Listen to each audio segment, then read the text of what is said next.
ಬಾಗಲಕೋಟೆ ಜಿಲ್ಲೆಯ ಜಮಖಂಡಿ ನಗರದಲ್ಲಿ ಐತಿಹಾಸಿಕ ಓಲೆಮಠ ಜಾತ್ರಾ ಮಹೋತ್ಸವಕ್ಕೆ ಸಿದ್ಧತೆಗಳು ಭರದಿಂದ ಸಾಗಿವೆ. ಏಪ್ರಿಲ್ 14ರ ಮಧ್ಯಾಹ್ನ 12 ಗಂಟೆ ಸಂದರ್ಭ ಜಮಖಂಡಿ ನಗರದ ಓಲೆಮಠದ ಸಭಾಭವನದಲ್ಲಿ ನಡೆದ ಸುದ್ದಿಗೋಷ್ಠಿಯಲ್ಲಿ ಶ್ರೀ ಆನಂದ ದೇವರು ಮಾಹಿತಿ ನೀಡಿದ್ದಾರೆ. ಬಸವ ಜಯಂತಿ ಅಂಗವಾಗಿ ಪ್ರತಿ ವರ್ಷ ನಡೆಯುವ ಜಾತ್ರೆ ಈ ವರ್ಷ ಏಪ್ರಿಲ್ 15ರಿಂದ 20ರವರೆಗೆ ವೈಭವದಿಂದ ನಡೆಯಲಿದೆ ಅಂತ ತಿಳಿಸಿದ್ದಾರೆ.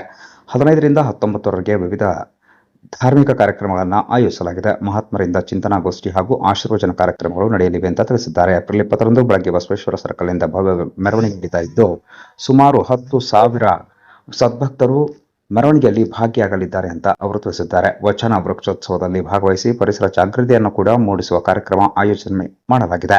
ಸಂಜೆ 5 ಗಂಟೆಗೆ ರಥೋತ್ಸವ ನಡೆಯಲಿದ್ದು ಭಕ್ತರಿಗೆ ನಿರಂತರ ಅನ್ನದಾಸೋಹ ವ್ಯವಸ್ಥೆ ಮಾಡಲಾಗಿದೆ. ಇನ್ನೂ ವಿಶೇಷ ಎಂದರೆ ಜಾತ್ರೆಯ ಉದ್ಘಾಟನೆಯನ್ನ ಈ ಬಾರಿ ಪೌರ ಕಾರ್ಮಿಕರಿಂದಲೇ ನೆರವೇರಿಸಲಾಗುತ್ತಿದೆ. ಸಮಾಜ ಸೇವಕರಿಗೆ ಗೌರವ ನೀಡುವ ಉದ್ದೇಶದಿಂದ ಈ ಕ್ರಮ ಕೈಗೊಳ್ಳಲಾಗಿದೆ ಅಂತ ಆಯೋಜಕರು ತಿಳಿಸಿದ್ದಾರೆ. ಎಲ್ಲ ಭಕ್ತರು ಹೆಚ್ಚಿನ ಸಂಖ್ಯೆಯಲ್ಲಿ ಭಾಗವಹಿಸಲು ಮನವಿ ಮಾಡಲಾಗಿದೆ. ಓಂ ಶ್ರೀ ಗುರು ಬಸವಲಿಂಗಾಯ ನಮಃ. ಜಮಖಂಡಿ ಭಾಗದ ಸರ್ವ ಭಕ್ತರಿಗೆ ಶ್ರೀ ಓಲೆಮಠದ ಜಾತ್ರಾ ಮಹೋತ್ಸವಕ್ಕೆ ನಿಮ್ಮೆಲ್ಲರಿಗೂ ಸಹಿತ ಪ್ರೀತಿಯಿಂದ ನಾನು ಆಮಂತ್ರಣವನ್ನು ಕೊಡ್ತಾ ಇದ್ದೇನೆ. ಆದ ಕಾರಣ ಸರ್ವ ಭಕ್ತರು 15ನೇ ತಾರೀಕಿನಿಂದ 19ನೇ ತಾರೀಕಿನವರೆಗೆ ವಿಶೇಷವಾದ ಚಿಂತನಾಗೋಷ್ಠಿ, ಮಹಾತ್ಮರಿಂದ ಆಶೀರ್ವಚನ ಜರುಗುತ್ತದೆ. 20ನೇ ತಾರೀಕು ಬೆಳಗಿನ ಜಾವ ಎಲ್ಲ ತಾಯಂದರ ತಲೆಯ ಮೇಲೆ ಸುಮಾರು 10,000 ಜನ ತಾಯಂದರ ಮೇಲೆ ವೃಕ್ಷವನ್ನು ಇಟ್ಟು ವಚನ ವೃಕ್ಷೋತ್ಸವ ಅನ್ನುವಂಥ ಕಾರ್ಯಕ್ರಮವನ್ನು ಮಾಡ್ತಾ ಇದ್ದೇವೆ. ಪರಿಸರ ಜಾಗೃತಿಯನ್ನ ಎಲ್ಲ ಜನರಲ್ಲಿ ಮೂಡಿಸ್ಬೇಕನ್ನುವಂಥ ಒಂದು ವಿಶೇಷವನ್ನು, ಪರಿಸರದ ಮೇಲೆ ಕಾಳಜಿಯನ್ನಿಟ್ಟು ವಚನ ವೃಕ್ಷೋತ್ಸವ ಕಾರ್ಯಕ್ರಮವನ್ನು ಮಾಡ್ತಾ ಇದ್ದೇವೆ. ಆ ಕಾರ್ಯಕ್ರಮಕ್ಕೂ ಸರ್ವ ತಾಯಂದಿರು ತಾವೆಲ್ಲರೂ ಬರಬೇಕು. ಅಲ್ಲಿ ವೃಕ್ಷಗಳು ಅಲ್ಲೇ ಬಸವೇಶ್ವರ ಸರ್ಕಲ್ದಲ್ಲಿ ವ್ಯವಸ್ಥೆ ಮಾಡ್ತದೆ.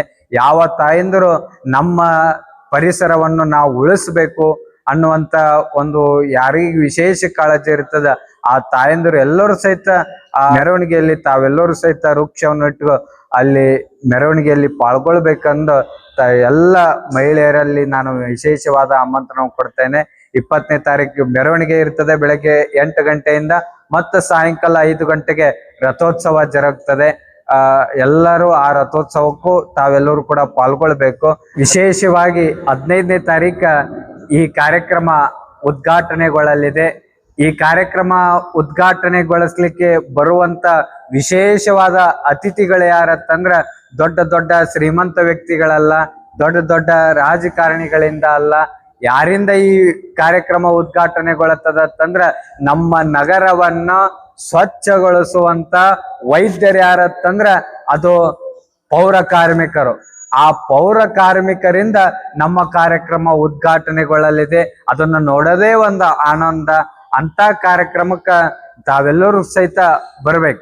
ಸಾಯಂಕಾಲ ರಥೋತ್ಸವ ಮುಗಿದ ಮೇಲೆ 5 ಗಂಟೆಗೆ ರಥೋತ್ಸವ ಮುಗಿದ ಮೇಲೆ ಮತ್ತೆ ವೇದಿಕೆ ಮೇಲೆ ಹಲವಾರು ಮಹಾತ್ಮರಿಂದ ಆಶೀರ್ವಚನ ಜರುಗಲಿದೆ. ಈ ಎಲ್ಲ ಕಾರ್ಯಕ್ರಮಕ್ಕೆ 15ರಿಂದ 20ನೇ ತಾರೀಕರಂದು ನಡೆಯುವಂತ ಈ ಜಾತ್ರಾ ಮಹೋತ್ಸವಕ್ಕೆ ಎಲ್ಲ ಭಕ್ತರು, ಸರ್ವ ಸಮಾಜದ ಭಕ್ತರು, ಸರ್ವ ಊರಿನ ಭಕ್ತರು ನೀವೆಲ್ಲರೂ ಕೂಡ ನಿಮ್ಮ ಮಠ, ನಿಮ್ಮ ಪೂಜ್ಯರು ಅನ್ನುವಂಥ ಒಂದು ಅಭಿಮಾನವನ್ನು ಇಟ್ಕೊಂಡು ತಾವೆಲ್ಲರೂ ಸಹಿತ ಈ ಕಾರ್ಯಕ್ರಮಕ್ಕೆ ಬಂದು ಶೋಭೆಯನ್ನು ತರಬೇಕು. ಎಲ್ಲರಿಗೂ ನಿರಂತರ ಅನ್ನದಾಸೋಹ ವ್ಯವಸ್ಥೆ ಇರ್ತದೆ. ಅದಕ್ಕೆಲ್ಲ ಕಾರ್ಯಕ್ರಮಕ್ಕೂ ತಾವೆಲ್ಲರೂ ಕೂಡ ಬರಬೇಕು ಅನ್ನುವಂಥ ಆಮಂತ್ರಣವನ್ನು ಕೊಡ್ತಾ